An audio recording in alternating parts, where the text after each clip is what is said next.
일본 정부는 해상 감시용 대형 무인기를 도입하기로 했는데요.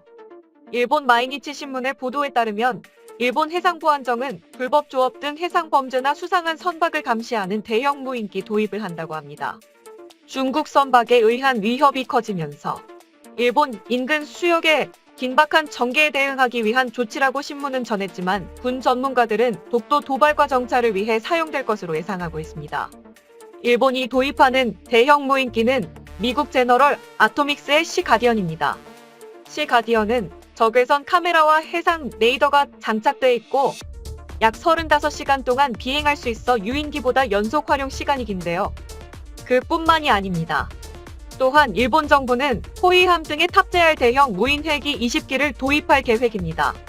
일본 정부는 2022년 기종을 선택한 뒤 2023년부터 무인 헬기를 배치할 계획인데요.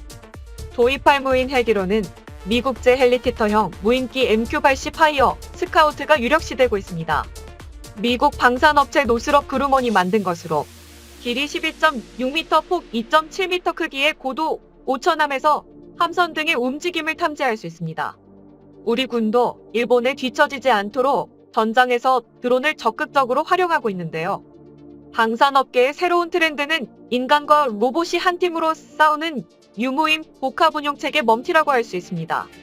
방산업계 관계자는 인간과 로봇의 합동자전은 SF 영화에서만 보던 것이 아니라 이제 피할 수 없는 미래전의 트렌드가 됐다면서 아직 초보 단계이긴 하지만 우리 군도 멈티를 적극적으로 도입해 인명피해를 줄이는 동시에 임무 수행의 시너지 효과를 극대화할 수 있을 것이라고 말했습니다.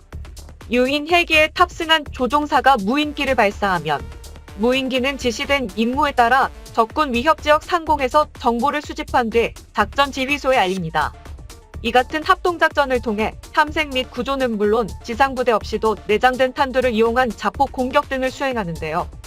전장에서 승기를 잡기 위해서는 무기의 성능과 규모를 확보하는 것뿐 아니라 전술 작전을 잘 구상하고 성공시키는 게 중요합니다. 또한 전장 환경은 수시로 변화할 수 있는 만큼 상황에 맞게 유기적으로 작전을 조정하고 수행해야 하는데요. 최근 미국 등 군사 선진국에선 효율적인 작전 수행을 위해 유인기와 무인기의 협업 체계를 구축하고 있습니다. 이러한 흐름에 따라 우리나라 국산 무장헬기의 유무인 복합 체계를 도입하기로 했는데요. 방위사업청과 한국항공우주산업은 소형 무장헬기 LAH의 무인 항공기를 연동해 조기 전력화하는 방안을 검토하고 있습니다.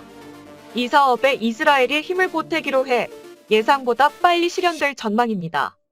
KAI는 이스라엘의 IAI와 유무인 복합 운영체계 마련을 위해 협력을 약속했다고 밝혔습니다. 양측은 LAH의 IAI가 개발한 무인기를 탑재해 올해 안에 유무인 복합 운영체계를 공동 시연할 계획입니다. IAI사는 이스라엘의 국영 무인기 전문 군수업체로 글로벌 무인기 시장의 강자로 꼽히는데요. KAI와 IAI는 기존의 민항기 구조물 사업을 함께하는 등 협력한 바 있는데 유무인 복합 운영 체계를 함께 구축하자는 KAI의 제안에 IAI가 흔쾌히 답한 것으로 알려졌습니다. LAH의 이스라엘산 고성능 무인기가 연동되면 한층 효율적인 작전 수행이 가능해질 것으로 보입니다.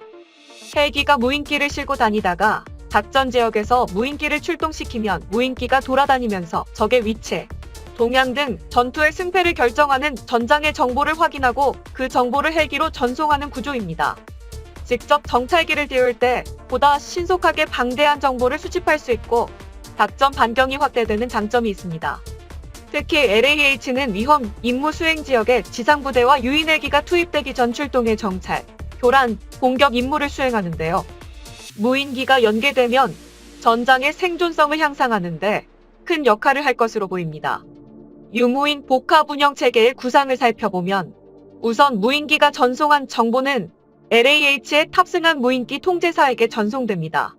무인기 통제사의 1차 식별을 거친 정보들은 지상통제센터에 전달돼 타격 여부가 결정됩니다. 타격이 결정되면 무인기가 폭격기, 공격 헬기 등 후방에서 대기 중인 아군의 직접 타격 부대에 실시간으로 적 위치를 알려주고 공격이 진행됩니다. 향후에는 헬기에서 출동한 무인기가 직접 정밀 타격 기능도 수행할 전망입니다. 무인기를 직접 조종하는 무인기 통제사의 제어에 의해 무인기에 내장된 탄두로 직접 타격이 수행될 수 있습니다. 뿐만 아니라 헬기와 연동된 무인기는 전장에서 부상당하거나 조난당한 아군을 빠르게 탐색, 구조하는 역할도 할 수 있습니다. 광범위하게 펼쳐진 미식별 구역이나 탐색 인력 투입이 쉽지 않은 작전 구역에서 통제사가 여릿 통제장치 기능을 활용해 다수의 소형 드론을 군집 비행토록 해 수색 임무를 수행하는 것입니다. 조난자의 위치 등 수집한 정보를 지상통제센터, 의무 후송 헬기에 공유함으로써 신속한 구조가 가능해질 전망입니다. LAH는 우리 힘으로 만드는 소형 무장 헬기로 육군의 노후 헬기를 대체하는 공격용 헬기를 확보하기 위해 시작된 사업입니다. 국산 공대지 미사일 1000검과 20mm 기관총, 70mm 로켓탄 등 무장 탑재에 이어 무인기와의 연계 시스템까지 갖출 예정인 LAH는 최근 시체기 1에서 3호기가 잠정 전투용 적합 판정을 받은 뒤 후속 시험 평가가 진행 중인 가운데 2023년 체계 개발 완료를 목표로 하고 있습니다. 유무인 복합운용 체계, 이것은 멈티로 불리는데요. 멈티 개념은 2000년대 초반 미국 공군이 아프가니스탄에서 주요 표적을 보다 정확하게 타격하기 위해 최초로 도입했습니다. 당시 구성된 팀은 미공군의 지상공격기인 AC-130과 무장정찰감시기인 MQ-10 프레데터인데요. 프레데터는 센서를 통해 촬영한 영상 자료를 AC-130에 실시간으로 전송했고, AC-130은 이를 토대로 중요 표적을 정확하게 공격할 수 있었습니다. 방산업계에서는 멈티의 강점으로 서비용 고효율로 전술적 다양화를 피할 수 있다는 점을 꼽습니다. 무인기를 이용해 조종사의 생존력을 향상시키면서 동시에 유인기에서 무인기가 정확한 좌표에 정밀 타격하도록 원격 조종이 가능해 공격력을 높일 수 있기 때문인데요. 한 방산업계 관계자는 보통 조종사들이 전투 비행 시 두려워하는 것은 적군이 언덕이나 산 뒤에 숨어 있을 가능성이라면서 멈티를 이용하면 무인기를 먼저 보내 이에 효과적으로 대응할 수 있다고 설명했습니다. 멈티는 정찰과 타격 외에도 재난 상황, 산불 대응, 민간 구조 등에도 활용될 수 있습니다. 예를 들어 적군 지역에서 아군 부상병이 고립되고 통신마저 끊어지게 될 경우 후방에서 대기 중인 수리온이 소형 드론 여러 대를 투하합니다. 수리온 조종사의 제어 하에 소형 드론이 부상병을 찾아내 위치를 알려주면 수리온 의무 후송 전용 헬기가 구조 지점으로 이동해 환자를 구조하게 되는 것이죠. 우리 군은 세계적으로 확실하게 검증된 이스라엘제 드론을 탑재하여 더욱 강력한 소형 무장 헬기 LAH를 개발하였습니다. 첨단 기술력을 바탕으로 세계 헬기 시장을 선도할 대한민국을 응원합니다. 특히 그 중에서 유독 이스라엘 정부가 한국과의 협력을 위해 연일 적극적인 행보를 마다하지 않고 있습니다. 이는 군의수북이 여러 차례 관련 소식을 소개해드렸듯이 현재 이스라엘 정부는 한국과의 방산 협력을 위해 여러 분야에서 활동을 이어가고 있습니다. 이미 지난 11월에 이스라엘 방산업체인 라파엘이 한국 정부가 미래형 전투체계 구축을 위해 야심차게 추진하고 있는 아미 타이거 4.0의 이스라엘 차세대 장갑차를 제공하기로 한 데 이어 지난 12월 15일에는 이스라엘의 국영 항공우주 방산기업인 IAI가 한국한 공우주산업을 통해 이스라엘 주력 비즈니스 제트기인 G180의 동체 생산을 맡기기도 했었습니다. 그리고 최근에는 한국 공군의 제트 전투기 업그레이드를 위해 이스라엘이 적극적으로 협력하고 나섰다는 소식이 대대적으로 발표되면서 일본 정부를 사면초가에 내모는 상황마저 연출되고 있다는 점입니다.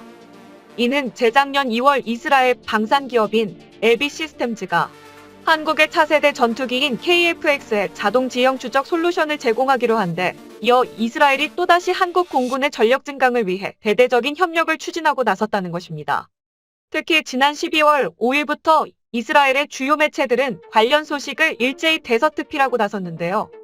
바로 향후 2년 동안 한국 공군의 제트 전투기 업그레이드와 함께 중고 항공기의 시스템을 첨단 시스템으로 바꾸는 사업을 이스라엘 국영 방산 기업이 도맡기로 했다는 것입니다. 그리고 IAI는 미사일 방어 시스템과 공중 조기 경보 통제기 등 세계 최고 수준의 항공 기술을 보유하고 있다는 점에서 향후 한국과의 협력을 통해 한국 공군의 전력 증강에 큰 도움이 될 것이라고 소개했습니다. 또한 이스라엘 언론은 이미 한국은 이스라엘을 통해 미사일 방어 시스템과 무인항공기까지 도입했던 만큼 이스라엘 정부가 한국에 대해 각별한 관심을 쏟아야 된다고 주문했는데요. 결국 동해와 독도를 두고 한국과 무리한 갈등을 이어가고 있는 일본 정부로서는 육군과 공군은 물론이고 항공산업 분야에 이르기까지 한국과의 방위 협력을 적극적으로 추진하고 있는 이스라엘로 인해 매우 난감한 상황에 직면하고 있는 것입니다. 아무쪼록 오랫동안 주변 국가들로부터 끊임없는 도전과 외침을 겪어야 했던 한국과 이스라엘이 굳건한 협력과 연대를 통해 세계 속의 중심 국가로 자리매김하길 바랍니다.